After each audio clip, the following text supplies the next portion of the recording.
Hello everyone, today we're going to talk about the story of Brooke Skylar Richardson. I'd like to give you a warning, not only that the case is very disturbing, but the end of it will simply be mind-blowing. This is Brooke Skylar Richardson. In 2017, at 18 years old, she was in her senior year of high school and had a bright future ahead of her. She was a very good student and also a cheerleader. She had many friends and was very popular among her school colleagues. In order to keep the appearances, Skylar felt a lot of pressure to be perfect all the time. She wanted to be thin so that she can do a good job being a flyer in her cheerleading squad. The efforts that she made in this direction caused her to have a very unhealthy relationship with food. According to her parents, she would eat close to nothing until the cheerleading season ended, and then she would binge. After that, she would go back to starving herself. As you can imagine, her mother and father were extremely worried about their daughter and they were trying to help her recover, but Skylar kept doing what she felt was best for her career. Her mother said she first thought her daughter had an eating disorder when she refused to buy gum because it had 5 calories. Skylar was 12 years old. Being in excellent shape all the time ruled 95% of her life, as her family stated. Back in 2016, around the end of July, Skylar started dating a friend's cousin, but that didn't last very long. By January 2017, she already had a new boyfriend named Brandon, who was a high school junior. They really seemed to care about one another. They had lots of fun and they would spend their free time together. Skylar was very happy and she seemed to love Brandon, and this is something her parents noticed as well, because she started putting on just a little bit of weight and she looked healthier than ever. For the family, that was a sign that the eating disorder was something under control. In February the same year, Skylar picked out her prom dress and she looked stunning in it. She had a large smile on her face and you could see she was enjoying her life. In late March, the family took a vacation together and they went to the beach. They were all very grateful to be spending time together and seeing Skylar look normal for the first time in a long time. Around the end of April, Skylar's mother sent her to get a prescription from her gynecologist for birth control pills. That was to ensure there would be no surprises since the teenage couple was getting so close. When the visit was over, Skylar went back to the car where her mother Kim was waiting, and it was obvious that she had been crying, but she said this was because it was her first appointment and she was somewhat intimidated by it, so there was no reason for Kim not to believe her. What happened in reality was that the doctor informed Skylar that she was 8 months pregnant. Since she was 18, she asked that this information would not be shared with anyone else and still wanted to get the prescription pills so that her mother would not be upset and that Skylar would have some more time until she decided to tell her parents what was really going on. Weirdly, and a bit irresponsibly I would say, the doctor agreed and handed her the birth control pills with the condition that she soon return to the office to plan the next steps for her birth. Skylar obviously did not tell her mother anything and she kept this a secret. Only 9 days later, Skylar and Brandon went to the prom, and the dress she had bought back in February fit her perfectly. Nobody suspected anything, according to her family. Less than 2 days later, a little after midnight on May 7th, Skylar gave birth alone in her bathroom, with her brother being in the room next to it. She later said she had gone into labor on May 6th, but decided to keep that a secret as well. After delivering the baby, Skylar said there was no heartbeat, and she tried everything to get a response from the newborn, but there was nothing. She decided to bury the baby in the backyard,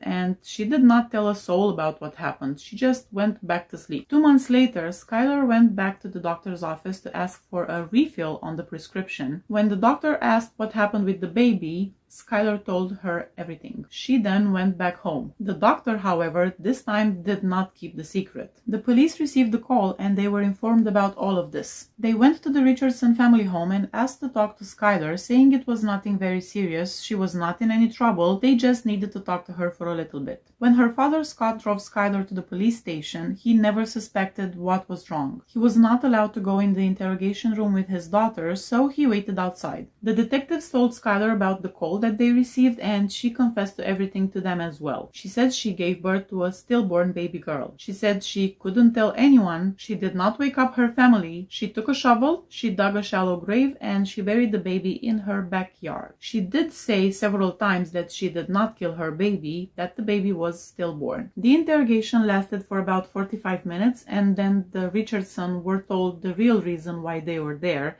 and why Skylar was being questioned. Then they were allowed to go inside the room and see their daughter. Skylar told them everything that happened and how she named her baby Annabelle, and that the father was not Brandon, her current boyfriend, but the guy that she briefly dated back in 2016. While the family was still at the station, the police officers went to their home and found a small grave. They picked up the remains and sent them to the coroner's office for an autopsy. Skylar and her parents were allowed to go home after 5 hours. Not even a week later, 6 days to be more exact, Skylar was again called down to the police station. The results from the coroners stated there was evidence that the baby may have been burned. This time, when the detectives questioned Skylar, they didn't believe that she was telling the truth anymore. They actually believed that she might have harmed the baby, so they wanted to get a confession from her. Skylar denied 17 times that she set the baby on fire. After being pressured to tell the truth, though, Skylar changed her story and said she burned the baby just a little bit with a lighter. When asked if she was sure that the baby was not alive when she gave birth,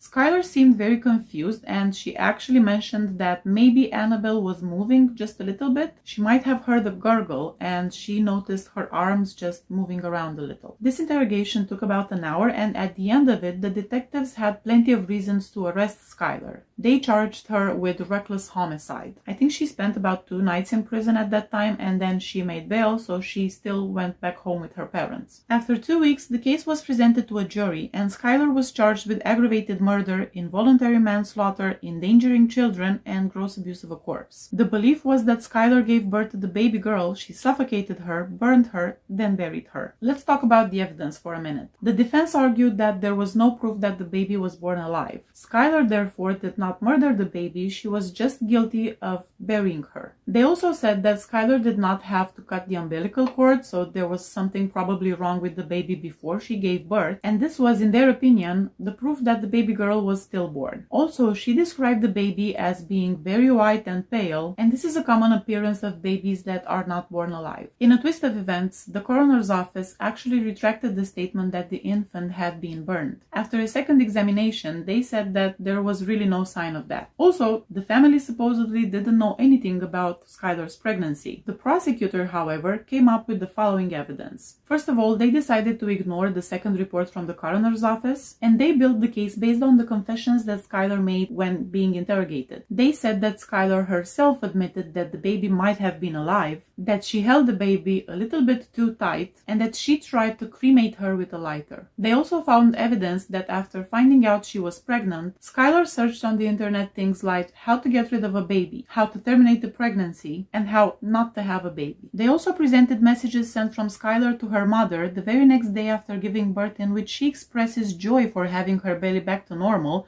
and that she will never ever let that happen to her again. She also said how excited she was to finally wear something nice for dinner now that she had her belly back. Rumors that Kim Richardson knew about her daughter's pregnancy, or at least she suspected it, were being discussed. Apparently, the OBGYN office sent Skylar's result to her mother's account, and when confronted about those, Skylar denied it and said there must be some kind of an error. Her mother supposedly said that better not be true, or their perfect life would be over. So I mean, the mother really did not have any idea about what Skylar was going through? Did the mother really did not have any idea about what was happening with her teenage daughter that was gaining a little bit of weight for the first time in years, not to mention that she received via email test results concerning a pregnancy? The defense argued that Skylar was pressured into a false confession and that she had a personality disorder. That's why she said all those things, to please the detectives, to tell them what they wanted to hear. They argued this was clearly a false confession because Skylar denied killing her baby numerous times, and she said she might have heard a gurgle only after the detectives used the exact same word, gurgle. Hence, it was being suggested to her. In July 2019, the prosecutors offered Skylar to retract the aggravated murder charge in exchange of her pleading guilty for the rest of the charges. And even though that would erase the possibility of getting life in prison, she would still face around 15 years of jail time. Skylar decided to refuse the offer and said she was not about to plead guilty for something that she didn't do. At the trial, the possibility of the baby being stillborn was presented from many angles, and one of the approaches was related to Skylar's eating disorder, that can greatly affect the developing of the baby in the pregnancy. The fact that she was not getting proper nutrition was obvious, as she only gained 15 pounds during the 9 months she carried the infant. This is why there was not much of a difference between the February 15th picture with her in the prom dress and the picture taken on May 5th when she wore that exact dress to the event. The prosecutor maintained all the statements they previously made and added the reason for Skylar killing her baby was that she and her family cared very much about appearances. She did not want to ruin the amazing life they had, and that's why she did not want her daughter and did everything in her power to either terminate the pregnancy or end the life of the baby when it was born. On September 19, 2019, Skylar received her verdict from a jury formed out of 7 women and 5 men. Defendant, please rise. With regard to count 1, we, the jury in the above captioned case, find the defendant, Brooke Skylar Richardson, not guilty of the offense of aggravated murder, and there appear to be 12 jury signatures affixed. Verdict form 2, involuntary manslaughter. We, the jury in the above captioned case, do hereby find the defendant, Brooke Skylar Richardson, not guilty of the offense of involuntary manslaughter. Count 3, child endangerment. We, the jury, find the defendant, Brooke Skylar Richardson, not guilty of child endangerment. It does say we further find the defendant did not cause serious physical harm to the alleged victim, but that finding is not necessary as a matter of law. Verdict form number 4, we, the jury in the above captioned case, find the defendant, Brooke Skylar Richardson, guilty of the offense of abuse of a corpse. They deliberated for 4 hours and they came back finding Skylar not guilty for the murder of her newborn, not guilty for manslaughter, and not guilty for endangering a child. She was found guilty though for the abuse of a corpse charge, and for that the judge sentenced her to 3 years of probation. Skylar served 1 year out of the 3, and that was all. I feel like there was definitely pressure on Skylar to be perfect. Maybe it was not intentional, but the fact is that she did not feel like she could go with such a serious situation to her parents for help. Her mother, on the one hand, said she was very concerned about her daughter's health and eating disorder, but on the other hand, she congratulated Skylar when she lost 20 pounds. She said to her, "I could cry. You are my hero." Also, when faced with the possibility of having a grandchild, Kim Richardson made sure to underline to Skylar how tragic it would be if that were true, and how their lives would be ruined. Being a teenage girl, scared of the consequences, she felt like telling her family was not an option. I have a lot of empathy for Skylar and for what she experienced in those 9 months.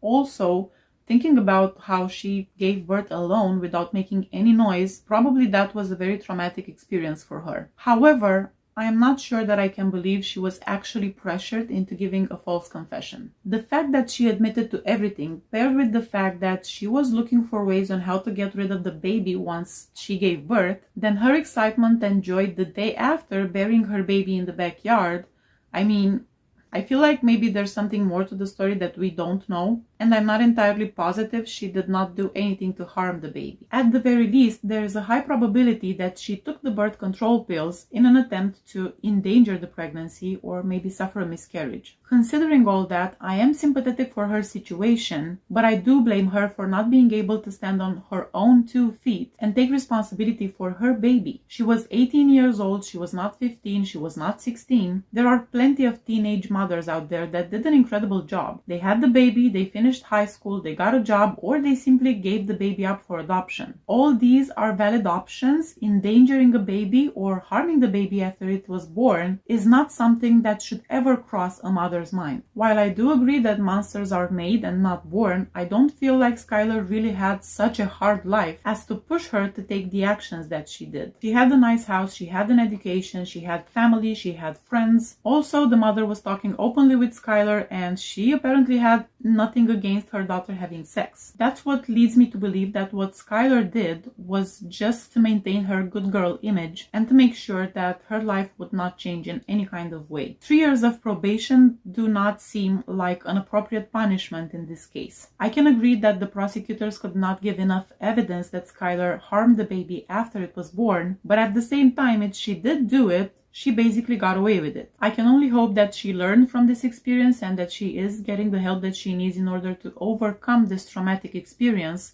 and also to understand how precious human life is. I'd like to know, what do you guys think? Do you feel like Skylar Richardson got the correct punishment? Share your opinion in the comment section. If you like this video, you should watch the one on the screen right now as well. Thank you for watching. See you next time. Bye bye.